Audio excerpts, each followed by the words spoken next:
នេះគឺជាស្ទឹងគង់ទី1វាខ្លា ឥឡូវភ្លៀងបាត់ហើយដល់ស្ទឹងស្ពងទី2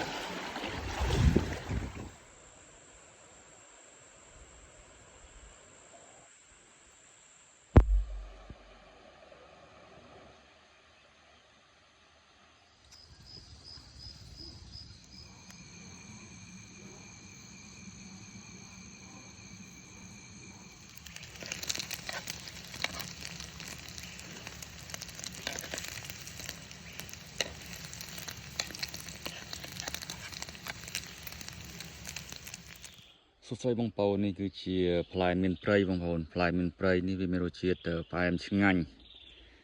ហើយឥឡូវនេះខ្ញុំមកដល់ខ្នងព្រះអង្គវានៅតាមផ្លូវទៅខ្នងព្រះអង្គហ្នឹងហើយមានមួយដើមវាបាក់មែកមកខ្ញុំមកផ្ទះឃើញក៏បេះវាហូបឆ្ងាញ់សាច់វាពណ៌រៀងលឿងសបកវាក៏ពណ៌លឿងដែរ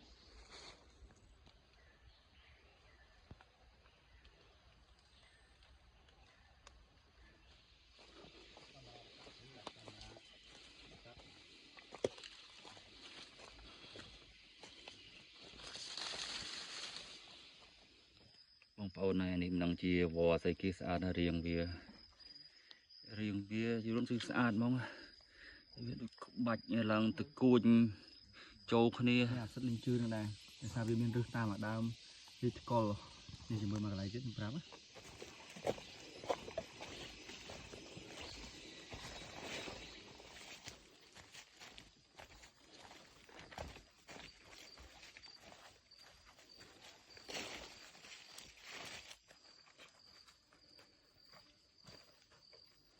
បាទបងប្អូននេះគឺជាចំណោទទី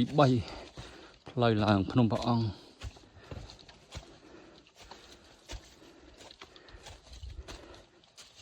នៅនេះសបោដើមត្រៀកផ្លូវឡើងទៅក្នុងព្រះអង្គសាដើមត្រៀកខ្ពស់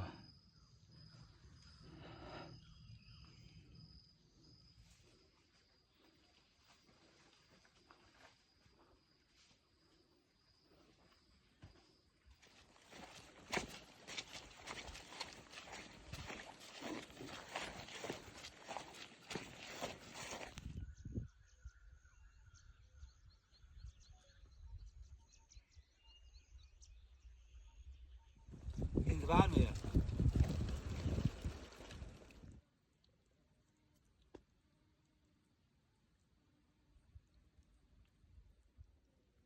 បាទបងប្អូននេះគឺជាផ្កាអូគីដេនៅលើខ្នងព្រះអង្គមិនដឹងគេហៅស្អីទេនេះស្អាតដែរដល់នៅលើថ្មស្អាតមែនទែនមកគោមួយធំមកទៅលងតែទៅចុះ